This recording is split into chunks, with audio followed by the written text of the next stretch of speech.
Shalom, selamat malam Bapak, Ibu, dan saudara-saudari terkasih di dalam Tuhan Yesus Kristus. Kembali saya menyapa Bapak, Ibu, dan saudara sekalian dalam sapaan firman kita malam hari ini.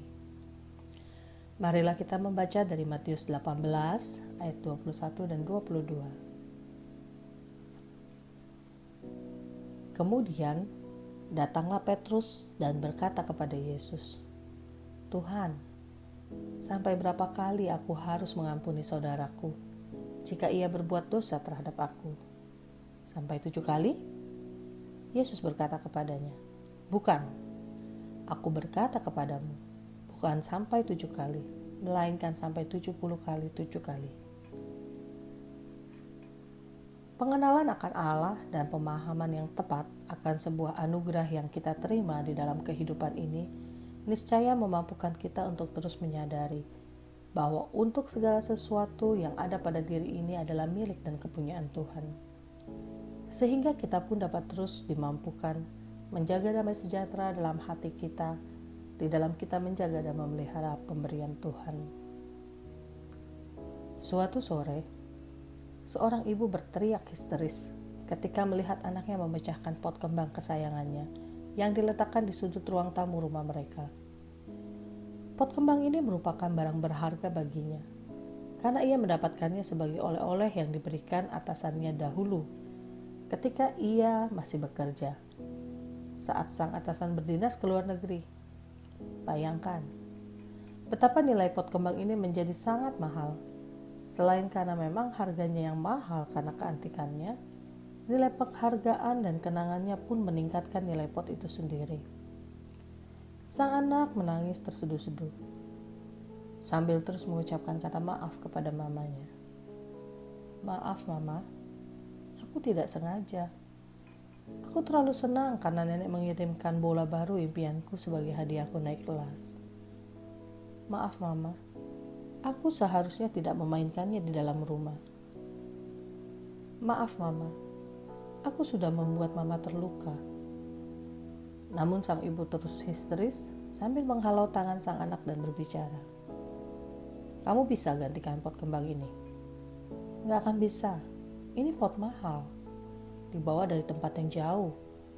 Kenang-kenangan saat Mama bekerja dulu," dan berlalu meninggalkan sang anak bersama air mata penyesalannya.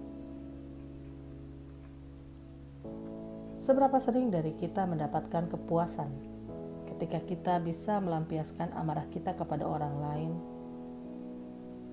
Seberapa sering dari kita berpikir bahwa ketika saya terluka, maka orang yang membuat saya terluka harus tahu dan melihat luka saya sampai ia ikut menderita, merasakan luka yang dibuatnya untuk saya.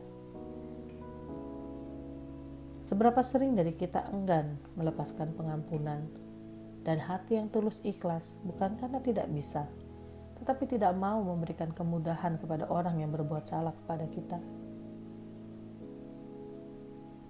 Dalam ilustrasi di atas, kita mungkin bisa berpikir si ibu tidak bijak. Hanya sekedar pot kembang kok. Disayangkannya lebih besar dari cara ia mengasihi anaknya.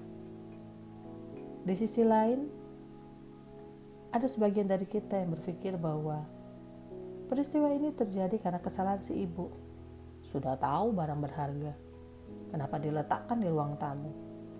Bukankah akan lebih aman jika ia menyimpannya di dalam gudang sampai nanti anaknya dewasa baru dipakai sebagai hiasan kembang? Namun seberapa dari kita yang merenungkan bahwa kita seringkali seperti si ibu ini, pun bahkan tidak lebih baik darinya. Kita merasa apa yang ada pada diri kita adalah kepunyaan kita, milik kita yang harus kita pertahankan dan perjuangkan untuk tidak lepas atau hilang dari kita, apapun itu. Hingga ketika apa yang kita kuasai hilang atau rusak atau diambil dari kita, maka kita merasa berhak sepenuhnya untuk marah dan merasa terluka. Akhirnya kita merasa kitalah yang menjadi korban atas hal tersebut. Ini adalah hal mendasar yang membuat pada akhirnya kita sulit melepaskan pengampunan. Rasa memiliki yang tinggi terhadap pemberian-pemberian Allah telah membuat orientasi kita terhadap nilai kepemilikannya menguasai hati kita sepenuhnya, sehingga tidak ada lagi ruang bagi kasih terhadap orang lain dan mengampuni di dalam hati kita.